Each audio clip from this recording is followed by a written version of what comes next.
Bonjour à tous et bienvenue dans Vintage, une toute nouvelle émission qui vous propose une petite balade au cœur de nos archives, histoire de redécouvrir des fêtes, des événements, peut-être aussi de revoir des personnes aujourd'hui disparues. Bref, une émission où il fait bon se souvenir, d'autant que cette année est un peu spéciale. Conséquence du Covid, bon nombre de rendez-vous de l'été auxquels nous sommes habitués sont annulés, mais qu'à cela ne tienne, on va vous proposer de vous replonger dans l'ambiance de ces événements avant d'en profiter à fond l'année prochaine. Et pour débuter, pour le premier numéro de Vintage, vous aurez peut-être reconnu la place de Boisdaine où chaque année, alors que les vacances débutent, une certaine soupe de lait est préparée, ça depuis plusieurs siècles. Partons à la découverte ou à la redécouverte du Codia.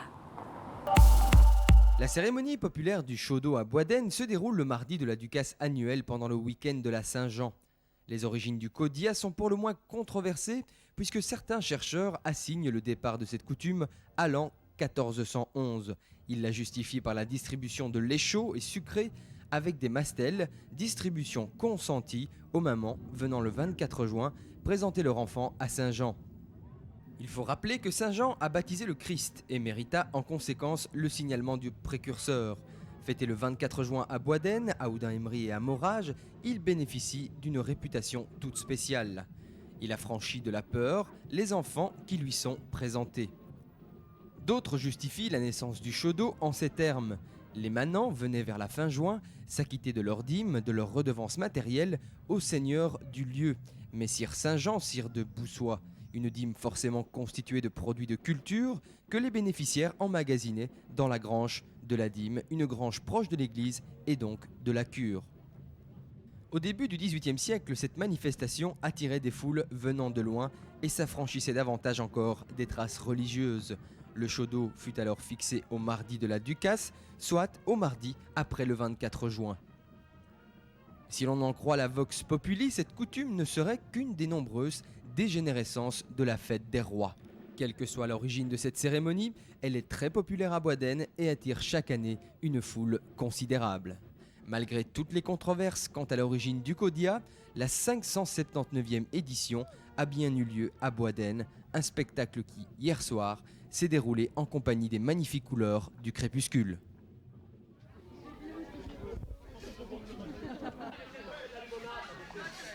Vous pouvez me dire ce qui se passe exactement dans la maison de monsieur le curé là? Eh bien, on vient représenter notre groupement et l'inviter à notre soirée tout à l'heure, qui va se dérouler en dessous du marronnier, où on prépare une boisson. Et monsieur le curé vous offre à boire? Ah, certainement, bien sûr. C'est un excellent hôte et il nous reçoit convenablement. Et quelle est cette boisson que vous allez préparer ce soir au pied de l'arbre? C'est une soupe de lait au mastel et c'est une recette spéciale qui est tenue secrète. Et ça date environ de combien de temps cette tradition? Eh bien, les premiers textes datent de 1411. Ça, c'est les premiers textes que nous avons. Donc, on se base là-dessus pour fêter le 572e cette année-ci. Mais il est probable que ça date de beaucoup plus longtemps. D'où vient cette tradition de la fête à Boisdaine? C'est une vieille histoire qui remonte au temps où le seigneur du lieu percevait la dîme à l'occasion de la fête de son saint patron, Jean-Baptiste. Il avait d'ailleurs fait édifier une petite chapelle en l'honneur de son saint patron. Alors, à l'occasion du 24 juin, il percevait la dîme et les paysans venaient payer leur redevance, comme on dit, et à cette occasion-là, il leur offrait un souper selon la tradition qui a été perpétuée jusqu'ici. Après, le Seigneur, ce furent les moines prémontrés qui ont percevé les redevances. C'est ainsi que la cure a été bâtie en 1764 ici, et il y avait ici à côté la grange on appelait la grange de la dîme, parce que c'est là que les moines engrangeaient les redevances. Mais alors vint la Révolution française, comme vous voyez, et puis tout ça s'est terminé. Mais le Codia continue.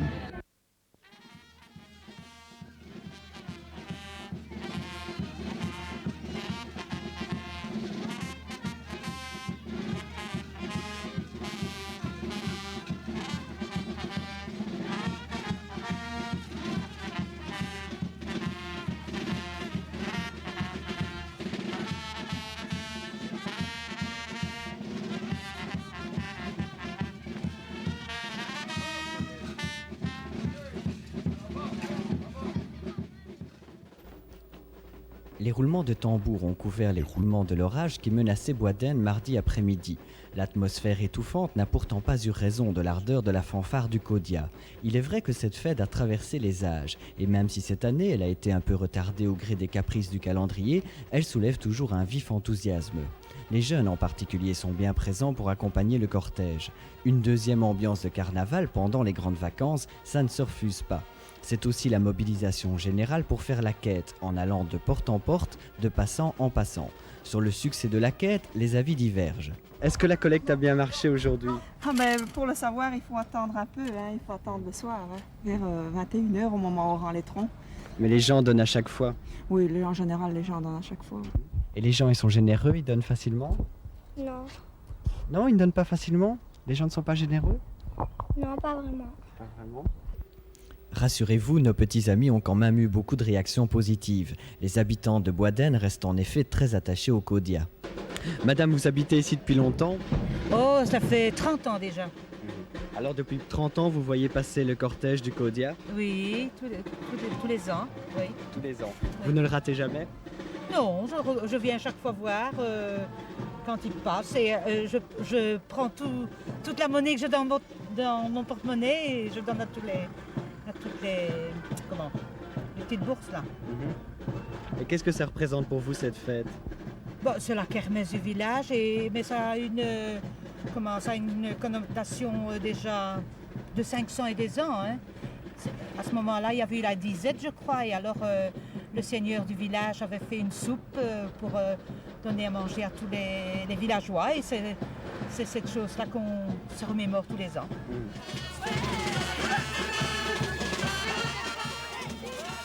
C'est le mardi qui suit le dernier week-end de juin que les Boisdenois organisent leur fête locale. Mais il faut savoir que ce jour-là, ils ont déjà vécu 4 journées de festivités diverses. Les sentiments sont exacerbés et dès l'après-midi, un remuant cortège commence à sillonner les rues de la localité pour récolter l'argent nécessaire à l'achat des ingrédients.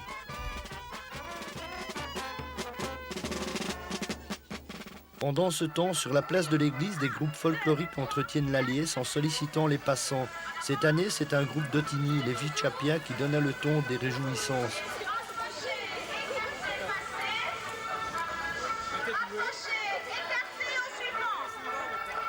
Un peu moins de 2 heures avant la tombée de la nuit, le cortège a rejoint le marronnier au pied de l'église et les rondes débutent autour de l'arbre.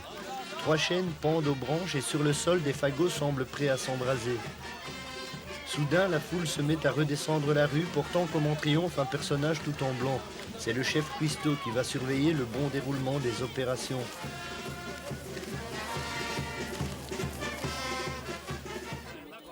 Première étape, la ferme toute proche où l'on prend le lait que l'on transportera dans des seaux d'époque. L'occasion encore de crier sa joie et d'échanger quelques expressions toutes préparées. Bien sûr, le chef cuistot, qui n'est autre que Roger Gliner, le président d'honneur du Codia, devra marquer son approbation avant que ne soit emportée la matière première. Après que le lait ait été versé dans des marmites accrochées aux chaînes sous le marronnier, les Boisdenois se rendent dans l'un des 2 cafés de la place pour y prendre les autres ingrédients du breuvage, à savoir le sucre, les mastelles et bien entendu le secret. Ne reste plus qu'à bouter le feu sous le breuvage et les danses peuvent commencer pendant que cuira le Codia sous l'œil attentif de Roger Gliner.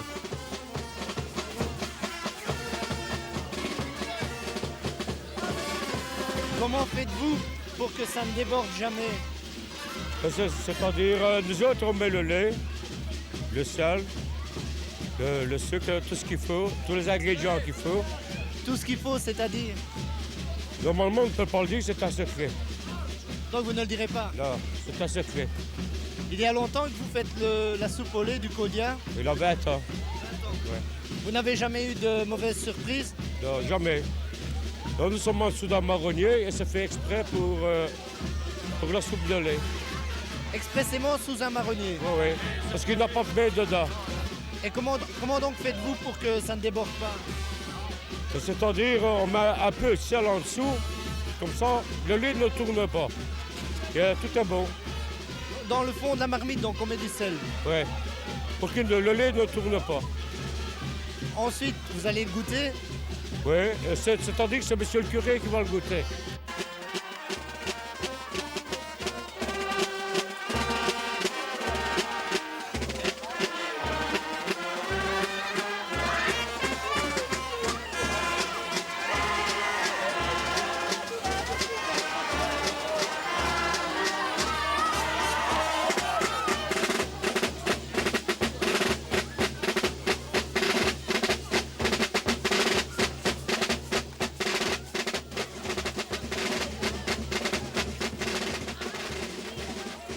Tout cela donne évidemment lieu à un étrange sabbat dont l'origine est mal connue.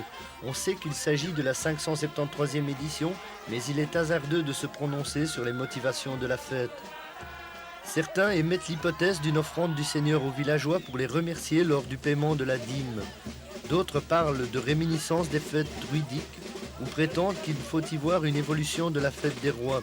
Quoi qu'il en soit, le chaud d'eau a bel et bien été transporté au travers des siècles par la tradition populaire. Il en a gardé les usages principaux tout en adaptant la coutume au fil des ans. Comme par exemple la participation des femmes au cortège, une initiative du comité des fêtes actuel. Bref, le chaud d'eau 1989 n'a rien à envier aux plus belles fêtes folkloriques de la région, bien qu'il soit avant tout l'affaire des Boisdénois.